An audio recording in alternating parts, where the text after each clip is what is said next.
Esse vídeo que irei apresentar a seguir fala tudo aquilo que nós, ateus racionais, mostramos e falamos diariamente nos nossos canais do YouTube e nas redes sociais. Eu não sei se esse homem é teólogo, mas também geralmente quem tem esses tipos de conhecimentos são historiadores. Mas se não for, ele tem um grande conhecimento sobre a história da religião e também sobre o que a Bíblia é de fato, se ela é divina ou construção humana. Conforme ele for abordando, também irei fazendo minhas observações e complementos. Então, vamos ao vídeo a seguir. Católicos querem saber é a Daia Caldas Polinário. Quero saber por que a Bíblia não fala dos chineses, japoneses, enfim, não fala do povo asiático. Não fala do povo asiático e não fala de muitos outros povos, né? Não fala da Austrália, não fala da Índia, não fala da América. Já tinha gente morando nas Américas nesse período. A Bíblia não fala nada disso. Por quê? Porque a Bíblia foi escrita dentro de uma cultura. Estava debaixo do Império Persa. Na maior quantidade de textos que a Bíblia foi produzida, a Bíblia que eu estou falando aqui é o Antigo Testamento. Estava debaixo do Império Persa. E debaixo do Império Persa, eles conheciam o quê? Essa região que dominava eles, o que era o Império Persa. Então eles não vão falar de outros povos que eles nem têm conhecimento. O homem bíblico nem sabia de Austrália. De China, pode ser que tinha notícia por causa da Rota da Seda que passava por ali, que era a rota de comércio, né? Mas eles não tinham proximidade nenhuma. América, então, sem a menor condição. Então a Bíblia, ela fala daquilo que aquele pessoal tinha condição de saber. Um dado importante, gente, é que nada da Bíblia... Isso aqui é que assusta os outros agora que eu vou falar, hein? Vamos ver. Nada da Bíblia foi escrito de uma fonte superior, extraterrestre ou sobrenatural. Tudo o que está escrito na Bíblia era o que qualquer um daquele período tinha condição de saber, pelas informações correntes. Perfeitamente. Sua observação, colocação e argumentos é tudo isso e mais um pouco que ele está afirmando. Na época ali do domínio do crescente fértil, que pega do Egito até o Golfo Pérsico, era composto por vários povos, onde um povo ia conquistando o outro através das guerras. E aqui nas Américas também não era diferente. Era um povoado pelos índios há milhares de anos, muito antes e durante a época do crescente fértil na Idade Antiga. Estudos científicos indicam que os primeiros grupos humanos chegarem à América há pelo menos entre 15 a 20 mil anos antes da Era Comum, embora algumas teorias apontem datas ainda mais antigas. E a Bíblia, como um livro religioso judaico-cristão, por que religioso judaico-cristão? Por ela conter o Antigo Testamento, que, na verdade, são os 5 livros da Torá, e contém o Novo Testamento, totalmente teológico, de cunho cristão. Então, o Antigo Testamento corresponde aos judeus, à religião judaica. E o Novo Testamento corresponde aos cristãos, à religião cristã. Ou seja, o que os cristãos chamam de Antigo Testamento é, na verdade, a Bíblia hebraica, conhecida como Taná. Ela inclui a Torá, os 5 primeiros livros, os profetas e os escritos. Para o judaísmo, estes textos são a sua escritura completa e definitiva, no caso, a Torá. Eles não reconhecem o Novo Testamento, nem o consideram parte de sua religião. Quando ele diz que a Bíblia não fala dos outros povos de outros continentes, porque os povos que compõem a Bíblia não tinham contato com outros povos de outros continentes. Ele está totalmente correto, porque os povos ali da Antiguidade Oriental, principalmente ali do Crescente Fértil, o mundo para eles era aquilo ali. Eles não tinham conhecimento do que existiam outros continentes, outras culturas. Quando se fala em todo mundo na Bíblia, todas as nações, está falando o mundo ali que eles viviam, que eles tinham conhecimento ali do Crescente Fértil. Ali no mundo da Antiguidade Oriental, e não do mundo no sentido mundial, de outros continentes, até porque eles não tinham conhecimento da grandeza do planeta Terra que tinha. E a Bíblia é totalmente cultural. Ela foi compilada através de pergaminhos e papiros dentro de um contexto cultural ali do Crescente Fértil, do mundo da Antiguidade Oriental. Exemplo disso, a ideia de que o homem foi criado a partir do barro, essa ideia se remete à cultura que foi desenvolvida ali na Antiguidade Oriental, principalmente ali no Crescente Fértil. Para isso, preciso voltar um pouco na pré-história, que antes dos povos da pré-história desenvolverem a agricultura, eles eram nômades. Com o desenvolvimento da agricultura nas margens dos rios, eles tornaram-se sedentários e desenvolveram a agricultura, como também a criação de animais. E daí, com o desenvolvimento da agricultura, aqueles povos foram crescendo e se transformando em cidades complexas, desenvolvidas e hierarquicamente. E aí, todas essas complexidades, desenvolvimento vindo da agricultura, do alimento que a terra dava, então eles criaram a ideia de que o homem veio do barro, da terra. Porque foi através da terra, do alimento da terra, que o mundo que eles conheciam foi povoando, que surgiram as grandes civilizações.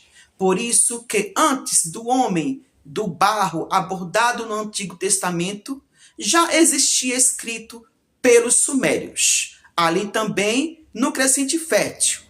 Para quem não sabe, os hebreus foram compilados também ali dentro do contexto do Crescente Fértil, onde existia fortemente a cultura do homem feito do barro, que foi construído pelos sumérios na Mesopotâmia.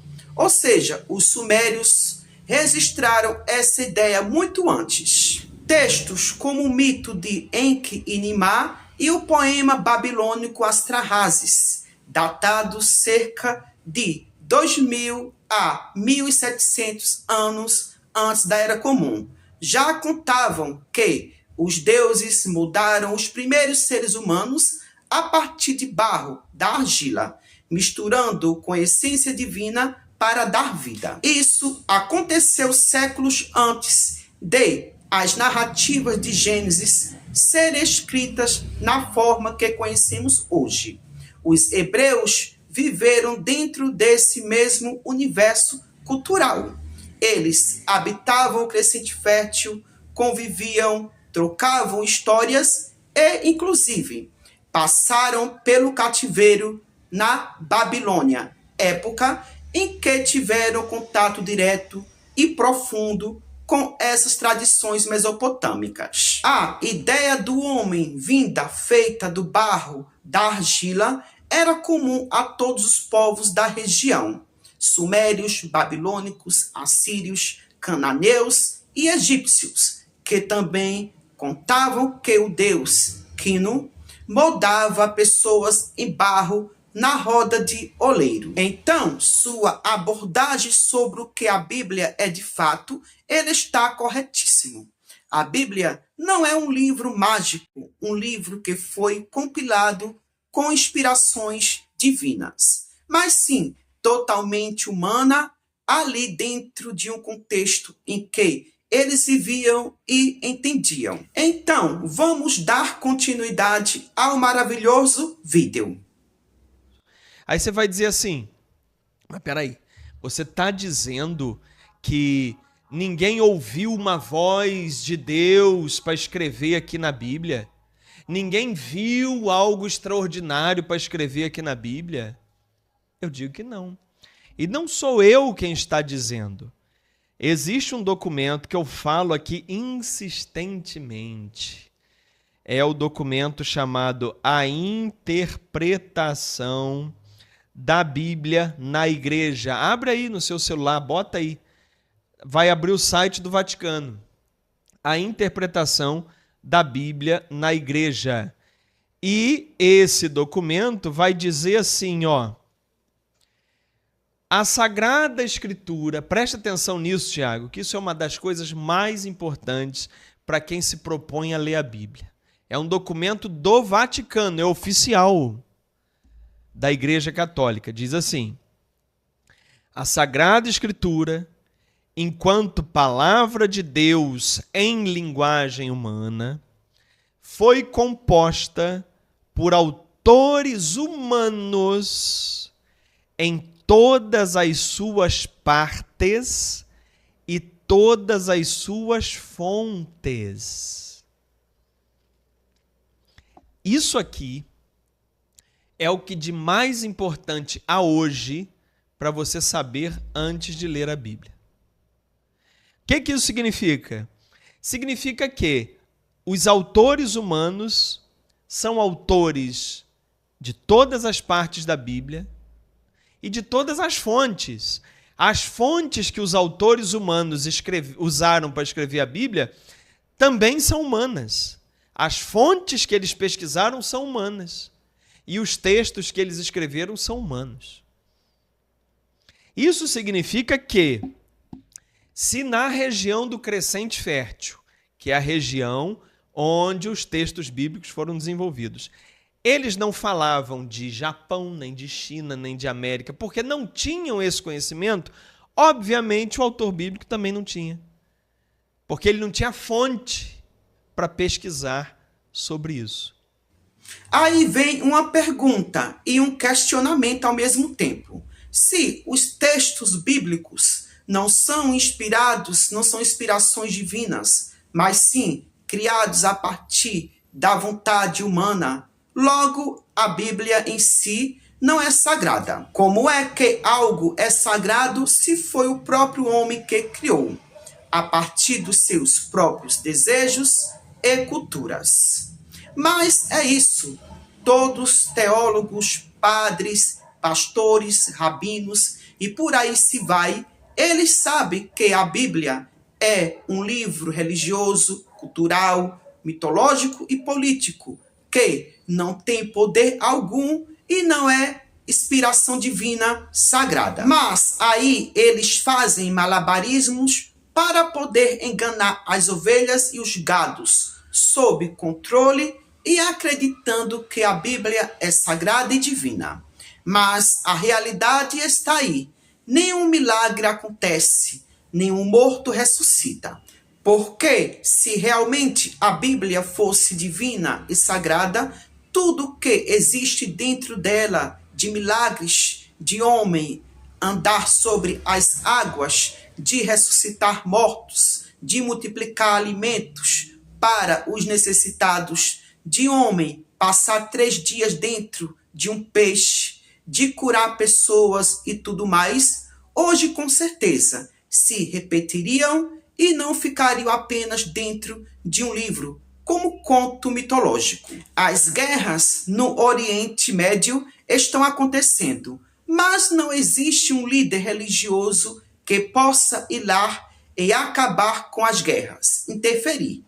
Que peguem o seu livro, mais poderoso que é a Bíblia e vai lá acabar com as guerras. Então, só falar e repetir o que está dentro da Bíblia e não colocar em prática o que está dizendo, o que está dentro dela, isso não prova nada. Se fosse por isso, poderíamos dizer que Maomé ou Muhammad foi transportado de Meca para Jerusalém e, em seguida, ascendeu aos céus na companhia do anjo Gabriel. Visitou os 7 níveis celestiais e encontrou-se diretamente com Alá. Para quem não sabe, Alá é o mesmo Deus de Israel, porém em outra nomenclatura. Então, nessa perspectiva, os muçulmanos adoram e acreditam no mesmo Deus de Israel, só que em outra nomenclatura, Alá. Então, não adianta você dizer que a Bíblia faz isso, faz aquilo, mas que no mundo da realidade não funciona, só apenas dentro dela, assim como o conto de fadas, o mundo da fantasia, da imaginação. Por isso que o historiador Tucídides deixou as crenças, o fantasioso e o fantástico de lado e construiu suas obras no mundo da realidade, do que é palpável e tangível de fato. Por hoje só, até o próximo vídeo.